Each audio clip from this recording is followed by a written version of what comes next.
গত কয়েক ঘন্টায় বিশ্ব রাজনীতিতে যা ঘটে গেল তা শুনলে আপনার মেরুদণ্ডে শীতল স্রোত বয়ে যাবে। ওমান সাগরের গভীর নীল জলে একটি জাহাজ তার গন্তব্যের দিকে এগিয়ে যাচ্ছিল। জাহাজের পেটে ৬০ লক্ষ লিটার জ্বালানি তেল। ১৮ জন ক্রু সদস্য তাদের দৈনন্দিন কাজে ব্যস্ত।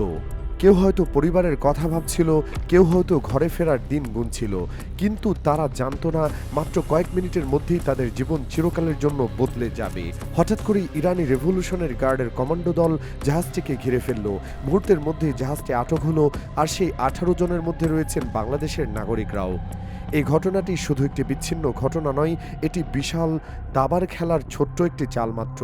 যে দাবার খেলায় বিশ্বের সবচেয়ে শক্তিশালী দেশগুলো একে অপরের বিরুদ্ধে দাঁড়িয়ে আছে, যেখানে সমুদ্র পথগুলোর হয়ে উঠেছে যুদ্ধক্ষেত্র, যেখানে প্রতিটি জাহাজ হয়ে উঠেছে সম্ভাব্য লক্ষ্যবস্তু।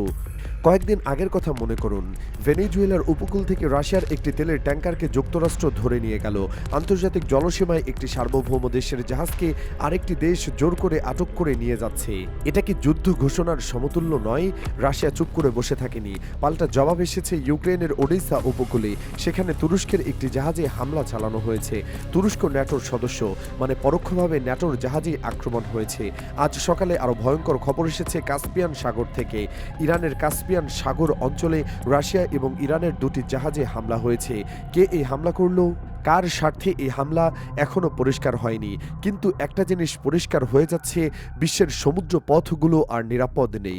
প্রতিটি বাণিজ্যিক জাহাজ এখন সম্ভাব্য যুদ্ধের শিকার। ইরান যে জাহাজটি আটক করেছে সেই জাহাজটির মালিকানা নিয়ে বিতর্ক রয়েছে। ইরানি কর্তৃপক্ষ দাবি করছে এই জাহাজে যে তেল বোঝাই ছিল সেটি সম্পূর্ণ চোরাচালানকৃত এবং অবৈধ। তাদের যুক্তি হলো, সিরিয়া এবং ইরাকের বহু তেলের খনি যুক্তরাষ্ট্র দখল করে রেখেছে, সেখান থেকে বিপুল পরিমাণ জ্বালানি তেল পাচার করা হচ্ছে। ইরানের পরিষ্কার বার্তা, যেহেতু তাদের জাহাজগুলোকে টার্গেট করা হচ্ছে, এখন থেকে যুক্তরাষ্ট্রের সাথে সংশ্লিষ্ট যত জাহাজ আছে সবগুলোকেই আটক করা হবে। কিন্তু সবচেয়ে উদ্বেগের বিষয় হলো সেই জাহাজে থাকা বাংলাদেশি নাগরিকদের পরিণতি।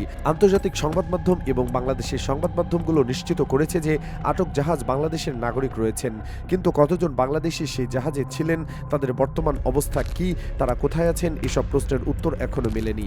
ইরান এ বিষয়ে সম্পূর্ণ নীরব, কোনো তথ্য প্রকাশ করেনি তারা। আন্তর্জাতিক বিভিন্ন সূত্র থেকে জানার চেষ্টা করা হয়েছে আটক জাহাজটির মালিকানা কোন দেশের, কিন্তু ঘটনাটি মাত্র কয়েক ঘন্টা আগে ঘটেছে বলে বিস্তারিত তথ্য এখনো পাওয়া যায়নি।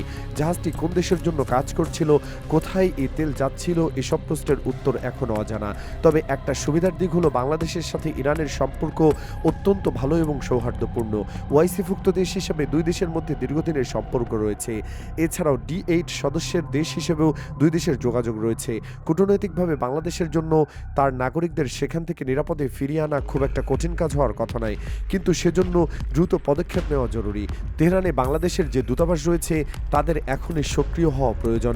এখানে আরেকটি গুরুত্বপূর্ণ বিষয় সামনে আসছে, বাংলাদেশের নাবিকরা শুধু বাংলাদেশের জাহাজে কাজ করেন না। বিভিন্ন ধরনের প্রশিক্ষণপ্রাপ্ত বাংলাদেশি নাবিকরা পৃথিবীর বিভিন্ন দেশের বিভিন্ন কোম্পানিতে জাহাজে চাকরিরত আছেন। প্রশ্ন হলো তাদের কিভাবে ব্যবহার করা হচ্ছে। তারা কি জানেন তারা যে জাহাজে কাজ করছেন সেটা কার স্বার্থে কাজ করছে? ইসরায়েলের স্বার্থ সম্পর্কিত কোনো জাহাজে কাজে তাদের ব্যবহার করা হচ্ছে কিনা? যুক্তরাষ্ট্র এবং ইরানের মধ্যে যে সংঘর্ষ চলছে তার সাথে সংশ্লিষ্ট কোনো কাজে তাদের টেনে আনা হচ্ছে কিনা? ভারতীয় বহু শিপিং কোম্পানি রয়েছে যেখানে বাংলাদেশি নাগরিকরা চাকরি করেন। সিঙ্গাপুর ভিত্তিক কোম্পানিও রয়েছে অনেক। এদের অনেকের বিরুদ্ধে শক্তিশালী অভিযোগ রয়েছে যে তারা পাচারকৃত তেল ভারত এবং অন্যান্য দেশে রপ্তানি করে। এখন যদি এই ধরনের কোনো জাহাজ আক্রান্ত হয় তাহলে বাংলাদেশি নাবিকদের জীবনও ঝুঁকিতে পড়বে। এবার একটু বড় পরিসরে দেখা যাক কি ঘটছে বিশ্বে। বিশ্ব ব্যবস্থায় এখন ক্ষমতার পরিবর্তনের দ্বার প্রান্তে। চীন তার অর্থনৈতিক শক্তি, উৎপাদন সক্ষমতা এবং সামরিক শক্তি দিয়ে যুক্তরাষ্ট্রকে শক্তিশালী চ্যালেঞ্জ ছুড়ে দিয়েছে। বিশ্ব নেতৃত্ব নেওয়ার জন্য চীন এখন সরাসরি প্রতিদ্বন্দ্বিতায় নেমেছে। ইতিহাস সাক্ষী, পৃথিবীতে কোনো নেতৃত্বই শান্তিপূর্ণভাবে হস্তান্তর হয়নি। সবসময় রক্ত ঝরেছে, যুদ্ধ হয়েছে, সভ্যতা ধ্বংস হয়েছে। যুক্তরাষ্ট্র কি চুপ করে বসে থাকবে?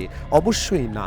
তারা একটি সুপরিকল্পিত কৌশল অবলম্বন করছে। কোনো দেশে হামলা করার আগে যুক্তরাষ্ট্র প্রথমে নিশ্চিত করে যে সেই দেশ কোন কোন দেশ থেকে সাহায্য পেতে পারে এবং সেই রাস্তাগুলো বন্ধ করে দেয়। ভেনেজুয়েলার ক্ষেত্রে রাশিয়া এবং ইরান হলো সেই দুটি দেশ যারা বড় ভিত্তিতে সহযোগিতা করতে পারে। তাই যুক্তরাষ্ট্রের মূল লক্ষ্য এখন এই দুটি দেশকে অন্য কোনো যুদ্ধক্ষেত্রে ব্যস্ত রাখা।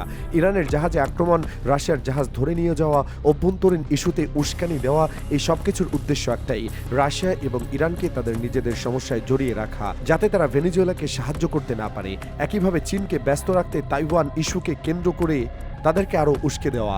জাপান এবং দক্ষিণ কোরিয়াকে চীনের বিরুদ্ধে চাপ তৈরি করা হচ্ছে। জাপানের একটি দ্বীপ রয়েছে তাইওয়ানের মাত্র 120 কিলোমিটার দূরে। সেই দ্বীপে জাপান হঠাৎ করে তার সামরিক শক্তি বাড়িয়ে দিয়েছে, বিভিন্ন যুদ্ধবিমান মোতায়েন করেছে, আর্লি ওয়ার্নিং রাডার স্থাপন করেছে। চীন এখন এই দিক থেকে অত্যন্ত উদ্বিগ্ন এবং ব্যস্ত। এই পুরো পরিস্থিতি ডোনাল্ড ট্রাম্প কোনো রাগঢাক না রেখেই ঘোষণা দিয়েছেন যে ভেনেজুয়েলায় স্থলপথে আক্রমণের প্রস্তুতি সম্পন্ন হয়েছে। যে কোনো মুহূর্তে কথিত মাদকবিরোধী অভিযানের নামে ভেনেজুয়েলার সামরিক অভিযান শুরু হতে পারে। এটা হবে সরাসরি স্থল হামলা। আর এই ঘোষণার সাথে সাথে ভেনেজুয়েলার কথিত বিরোধী দলীয় নেত্রী, যাকে ডোনাল্ড ট্রাম্পের মধ্যস্থতায় নোবেল শান্তি পুরস্কার দেওয়া হয়েছে, তিনি হঠাৎ করে প্রকাশ্যে এসেছেন।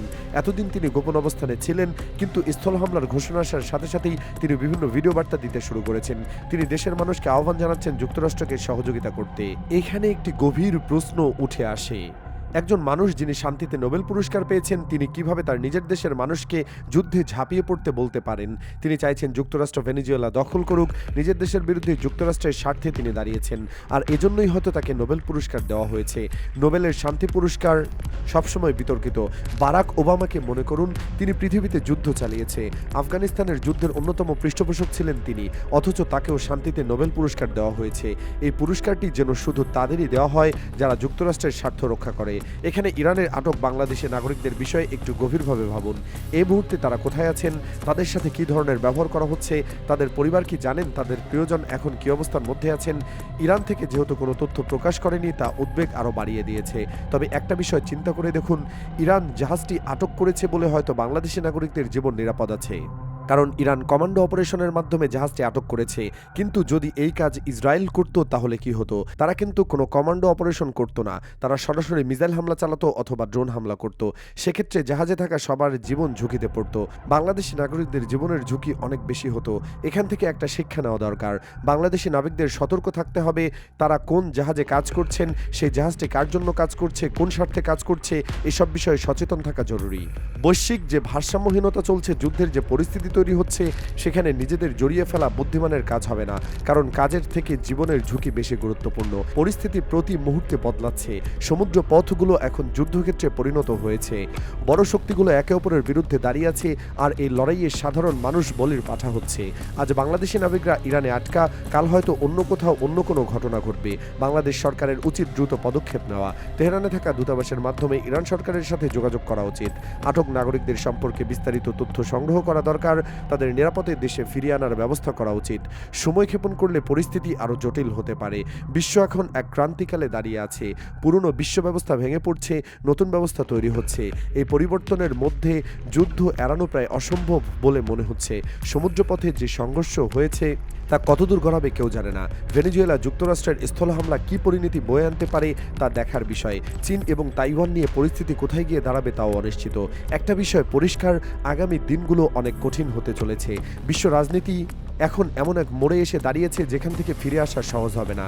সমুদ্রপথে যে আগুন জ্বলে উঠেছে তা স্থলভাগেও ছড়িয়ে পড়তে পারে। ছোট দেশগুলো এই বড় খেলার বলি হওয়ার সম্ভাবনা রয়েছে। বাংলাদেশকে এই পরিস্থিতি অত্যন্ত সতর্ক থাকতে হবে। আমাদের নাগরিকদের নিরাপত্তা নিশ্চিত করতে হবে, কূটনৈতিক তৎপরতা বাড়াতে হবে, বিশ্বের বড় শক্তিগুলোর লড়াইয়ে নিজেদের জড়িয়ে না ফেলে নিজেদের স্বার্থ রক্ষা করতে হবে। এটাই এই মুহূর্তের সবচেয়ে বড় চ্যালেঞ্জ বাংলাদেশের সামনে।